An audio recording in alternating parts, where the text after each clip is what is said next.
ভারত পাক যুদ্ধবিরতি হলেও চর্চা রয়েই গিয়েছে। পাকিস্তানের সমস্ত ক্ষেত্রে নজরদারি চালাচ্ছে ভারত। আর শুধু পাকিস্তানই নয়, একই সঙ্গে নজরে রয়েছে চীন। পাশাপাশি বর্তমান বাংলাদেশ ও চীন এবং পাকিস্তানের সঙ্গে যোগাযোগ বাড়িয়েছে।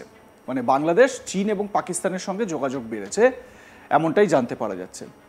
এমনকি সে দেশের বিভিন্ন নেতাদের গলা থেকেও ভারতের বিরুদ্ধে বিভিন্ন মন্তব্য ধেয়ে আসতেও শোনা যাচ্ছে।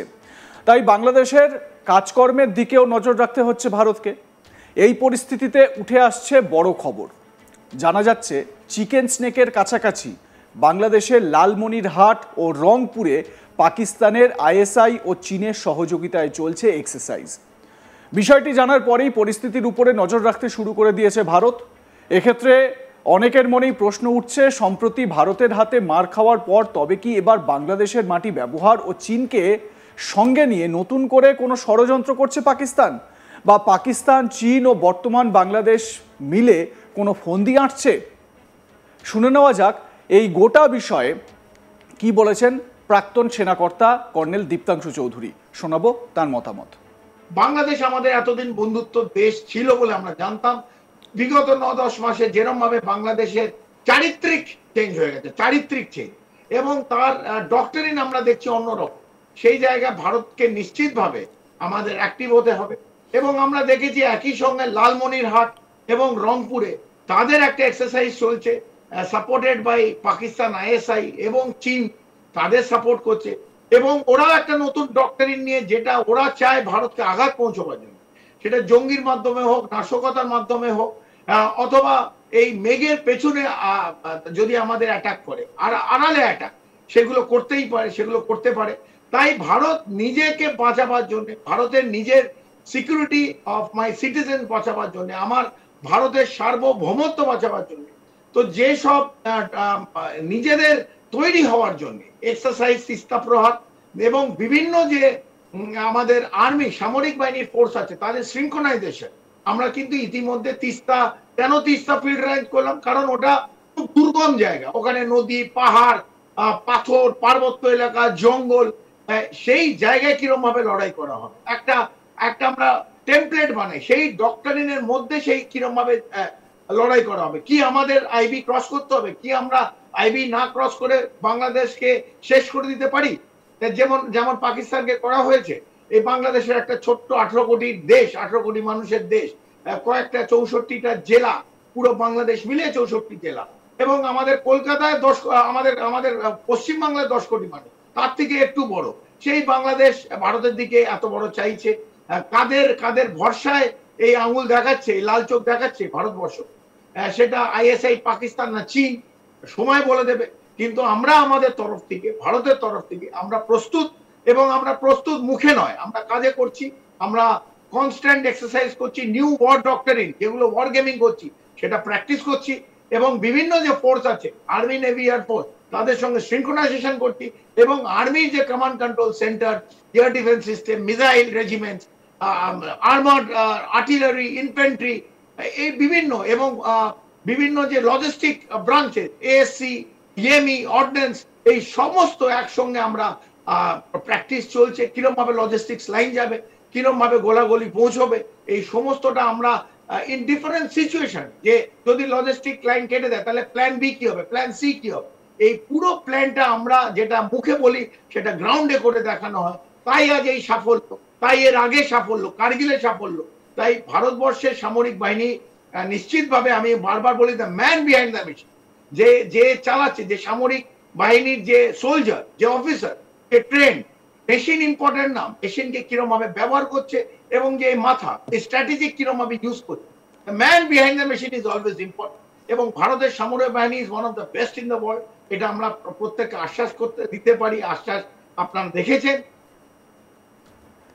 এদিকে এই পরিস্থিতিতে পূর্ব সীমান্তে যে প্রতিরক্ষার দিক থেকে ভারত তৈরি তার প্রমাণ দিল সেনা।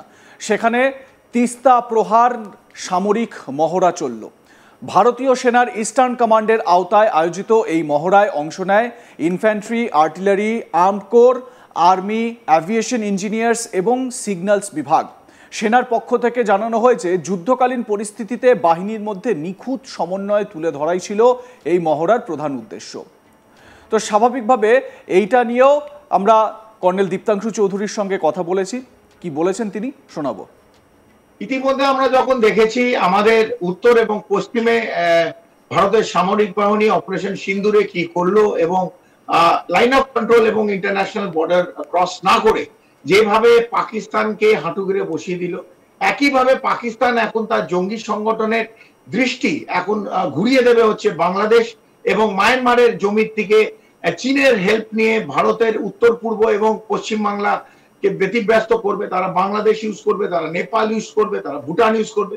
এই বিভিন্ন রাষ্ট্রের যে জমি তার মাধ্যম দিয়ে, যেখানে ভারতের ইন্টারন্যাশনাল বর্ডার এই তিনটে দেশের সঙ্গে, তিনটে রাষ্ট্রের সঙ্গে আছে এবং মায়ানমারের সঙ্গে আছে, তার সঙ্গে আমাদের যে উত্তর পূর্ব এবং পশ্চিম বাংলা অথবা উত্তরপ্রদেশ অথবা বিহার, এই বিভিন্ন জায়গা যেগুলো ইন্টারন্যাশনাল বর্ডার কমনলি ইউজ হয়, সেখান থেকে কিন্তু একটা ব্যতিব্যস্ত করা, বিশৃঙ্খলার চেষ্টা করা কিন্তু করবে। এইটা নজর রেখে, এটা অবজেক্টিভ রেখে ভারত কিন্তু বসে নেই। ভারতের পূর্বে যে কমান্ড আছে, ইস্টার্ন কমান্ড, ইতিমধ্যে তিস্তা ফায়ারিং রেঞ্জে, যেটা আমাদের চিকেন নেক বলি, শিলিগুড়ি করিডোর বলি, ঠিক তার পাশে যে তিস্তা ফায়ারিং রেঞ্জ আছে, সেখানে গতকাল তিস্তা প্রহার বলে একটা ভারতের সামরিক বাহিনীর একটা এক্সারসাইজ হলো। এবং সেই এক্সারসাইজ মেনলি আমরা দেখলাম, যেটা আমরা ওয়ার গেমিং করি, আমরা নতুন নতুন ওয়ার ডক্টরিন দেখি। যেমন আমরা এবার দেখলাম যে লাইন অফ কন্ট্রোল অথবা ইন্টারন্যাশনাল বর্ডার ক্রস না করে এবং এয়ারফোর্স, নেভি এবং আর্মির এই সিনার্জি, সেই সিনার্জির মধ্যে পাকিস্তানকে কিন্তু হাঁটু গেড়ে বসানো গেল। আমাদের এয়ার ডিফেন্স সিস্টেম, আমাদের ডিপ পেনিট্রেশন, আমাদের মিসাইল ফায়ারিং এত নিখুঁত, এত প্রিসিশন বিট ফায়ারিং ছিল। তাদের সমস্ত এয়ারফোর্স বেস, 11টা এয়ারফোর্স বেস গুঁড়িয়ে দেওয়া হয়েছে। তাদের বলা হচ্ছে আমরা জানি না, যেখানে নিউক্লিয়ার স্টক পাইল হয় সেই বাংকার ফাটিয়ে দেওয়া হয়েছে। আমরা জানি না, এটা আমাদের কাছে খবর বিভিন্ন জায়গা থেকে আসছে, এটা আমরা অ্যাসিওর্ড বলতে পারবো না। তবু সেই জায়গায় দেখতে গিয়ে ভারত কিন্তু বসে নেই। পূর্ব দিকে এই ফায়ারিং রেঞ্জ, তিস্তা ফায়ারিং রেঞ্জে তিস্তা প্রহার এক্সারসাইজ গতকাল করেছি, যেটা আমরা ওয়ার গেমিং করি, নতুন ডক্টরিন, সেটাই আমরা আবার টেস্ট করি গ্রাউন্ডে। এই বিভিন্ন ফোর্স, সেটা প্যারা ফোর্সেস আছে, আর্টিলারি, আর্মার্ড, ইনফেন্ট্রি, বিভিন্ন যে command and control system, air defence system, army artillery division, AAD, এই বিভিন্ন যে ইউনিটস আছে, তাদের সঙ্গে সিনক্রোনাইজেশন, একসঙ্গে যে কমব্যাট করা হবে, যে কিরম ভাবে হবে। যদিও আমরা বাংলাদেশকে আমাদের মেন অ্যাডভার্সারি ভাবি না, কারণ বাংলাদেশকে আমরা ভাবি যে একটা খুব কমজোর দেশ, যাদের সেই শক্তি নেই। তবু ভারতবর্ষ সবসময় যে ডক্টরিন নিয়ে চড়ে, তার শত্রুকে কোনোদিন সে কমজোর মনে করে না। তাকে ঘিরে ফেলার জন্য যেসব ডক্টরিন লাগে, নিশ্চিতভাবে সেগুলো প্র্যাকটিস করে। লাইক, কমেন্ট, শেয়ার করতে ভুলবেন না। দেখতে থাকুন আজ তাক বাংলা। সাবস্ক্রাইব করুন আমাদের ইউটিউব চ্যানেলটি, বেল আইকন প্রেস করুন নোটিফিকেশন পেতে।